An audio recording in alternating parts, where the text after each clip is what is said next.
ერთიანი ეროვნული გამოცდა ფიზიკაში 2023 წელი ამოცანა ნომერი 37. სხეული აისროლის ვერტიკალურად ზევით და შეუსაბამით ციფრებით დანომრილ სხეულის მახასიათებელი ფიზიკურ სიდიდეებს, მათი დროზე დამოკიდებულების გამომსახველი თვისებრივი გრაფიკები და შეავსეთ ცხრილიო. ხო, პირველი ეს არის გავლილი მანძილი, მაგრამ სანამ უშუალოდ გამოცანის გაკეთებას გადავიდოდეთ, მოდით წარმოვიდგინოთ რა სიტუაცია აქვს. ავიღოთ ზედაპირი ასე. Y ღერძი მივმართოთ მოდით ზემოთ, ეს იყოს Y ღერძი. და ეს ჩვენი სხეული, რაღაცა სხეული ავიღოთ ასე. აისროლის ვერტიკალურად ზემოთ, გარკვეული V0 სიჩქარით. შემდეგ ეს ჩვენი სხეული ავიდოდა რაღაც სიმაღლეზე. ასე სიმაღლეზე ავიდოდა. ამ სიმაღლეც აი ეს იყოს H სიმაღლე. რაღაც H სიმაღლეზე ავიდოდა და შემდეგ ისე ვარდნას დაიწყებდა ჟ-აჩქარებით.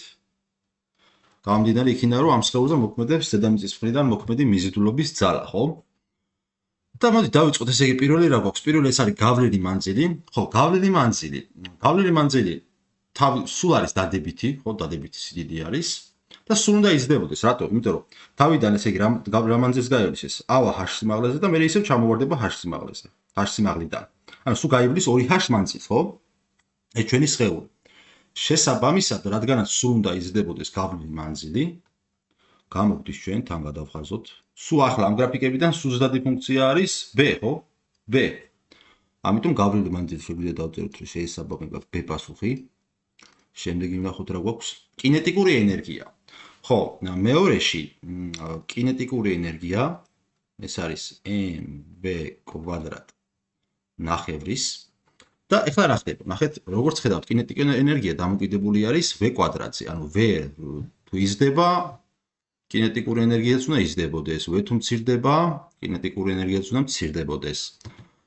ახლა, დროის საწყის მომენტში სხეულს აქვს გარკვეული V0 სიჩქარით აისროლის. მე ეს სიჩქარე მცირდება, ხო? თუ არ შემცირდებოდა, მაშინ საერთოდ არ გაჩერდებოდა და ზემოთ უნდა გაჩერდეს. უნდა მცირდებოდეს, შესაბამისად კინეტიკური ენერგია უნდა მცირდებოდეს, ჯერ მაქსიმალურ სიმაღლეზე ასვლის მომენტში უნდა ნული ხდებოდეს და მერე რო ვარდება უკან სიჩქარის უნდა იზრდებოდეს. ან კინეტიკური ენერგია უნდა იზრდებოდეს. ასეთი გრაფიკი კი არის, ნახეთ, თავიდან გეს თუ დავაკვირდებით.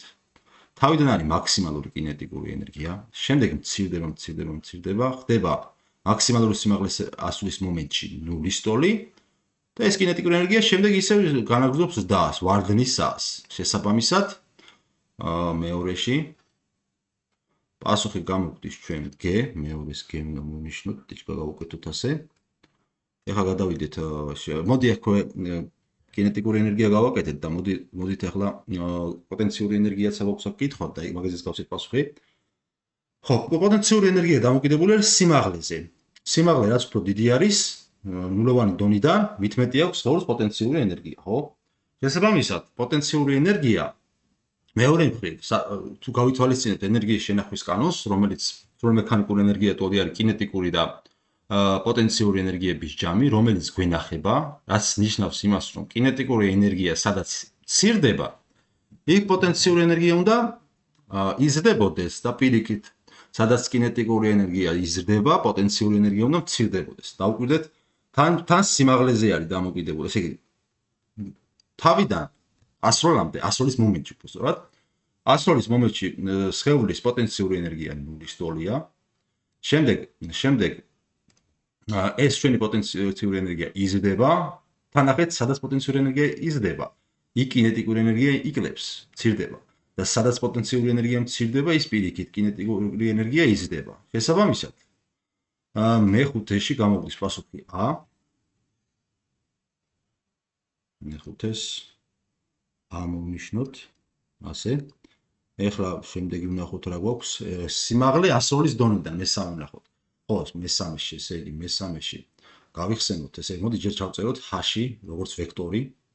H-ი ვექტორი ტოლი არის V0t plus gt კვადრატ ნახევრის, ხო? ხო, წესით აქ x0-იც უნდა დაგვეწერა, x0 plus v0t plus gt კვადრატ ნახევარი, მაგრამ x0 დროის საწყის მომენტში ნულის ტოლი არის, ხო? შესაბამისად შეგვიძლია ეს არის გავითვალისწინოთ. შეგვიძლია გავითვალისწინოთ ეს ბატონო ჩემო. და ეხლა უყურეთ, დროის საწყის მომენტში სიმაღლე, ესე იგი, უნდა იზრდებოდეს, მერე ikლებდეს. ნუ ორი გრაფიკი გვაქვს, ნახეთ, აქ ერთი აქ აღვაქვს ეგეთი მომენტი და აქ და აი ამ ორიდან უნდა ავარჩიოთ ეხლა ჩვენ რომელი არის სწორი, ხო? თუმცა აი ამ გამოსახულებას თუ დავაკვირდებით, ეხლა მოდით გეგმილებზე გადავალ. აი ამას თუ მოვუშლით. ვენული და y ღერძი ერთი წრით გასწვრივ არის, ამიტომ ეს რჩება როგორც არის. ჟ არის ქვემოთ მიმართული, y ღერძი ზემოთ. შესაბამისად, დაგეგმილების დროს, გეგმილებზე როცა გადავალთ, აქ უნდა მინუს ნიშანი დავწეროთ. ეს არის მათემატიკიდან თუ გვახსოვს კვადრატული ფუნქცია. ოღონდ როგორი? აი ეს კოეფიციენტი, t კვადრატის წინ მდგომი კოეფიციენტი, რადგანაც უარყოფილია, შტოები უნდა ქონდეს ქვემოთ. ანუ კვადრატული უნდა იყოს, თან თავიდან უნდა იზრდებოდეს, რადგანაც ზემოთად ის სიმაღლე, მერე უნდა ikლებდეს. ასეთი არის აი აპასუხი აქაც. ესე იგი მესამეშიც აყოფილა. მესამეს ნახოთ ასე, თან გადავხაზოთ ესა. ასე. ახლა სიჩქარის გეგმილი ვერტიკალურად ზევით მიმართულ ღერძზე. ხო, სიჩქარე თავიდან ზემოთ არის მიმართული, ხო, ვენული. ზემოთ არის მიმართული, მერე დროის სვლასთან ერთად თავიდან მაქსიმალურია, აი ნახეთ დეს რო დავაკვირდეთ, თავიდან მაქსიმალურია, შემდეგ იკლებს წრფივად, იკლებს. შემდეგ მაქსიმალურ სიმაღლეზე 0 ხდება და შემდეგ რადგანაც უკან ტრიალდება, სიჩქარე უკვე ქვემოთ არის მიმართული, y ღერძი ზემოთ არის და გეგმილი უარყოფითი უხდება. შესაბამისად, აი ეს გრაფიკი გამოგვდის ასეთი სახის D. ნახოთ, ესე იგი, რომელში ვართ ჩვენ, ეს არის მეოთხე, ხო? მეოთხეს D, აი D. და მეექვსეღად დაგვრჩა, მეექვსე ვნახოთ. აჩქარების გეგმილი ვერტიკალურად ზევით მიმართულ ღერძზე, ხო? აჩქარება არის Ž და Ž მთლიანი მოძრაობის განმავლობაში არის ქვემოთ მიმართული. შესაბამისად, გეგმის თუ განვიხილავთ, Ž რადგანაც სულ ჯერ დავიწყოთ იქიდან რომ მუდმივია, არაფერი არ იცვლება. ნუ ხანში თუ დედამიწასთან ახლო, ახლა ქვას ახლა კილომეტრებით ვერ ავისვით, ხო, ზემოთ, რომ Ž შეგვეცვალოს. ან სხეულს ხარ ვიწერია, ნებისმიერ სხეულს ახლა ისე ვერ ავისვით ჩვენ რომ Ž შეგვეცვალოს. შესაბამისად, Ž მუდმივი არის და Ž ქვემოთ იყურება y ღერძი ზემოთ და გეგმილი ყოველთვის იყოს უარყოფითი და თან მუდმივი. ასეთი კიდე არის მხოლოდ და მხოლოდ V პასუხი.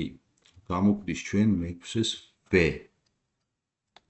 ასე ბატონო ჩემო.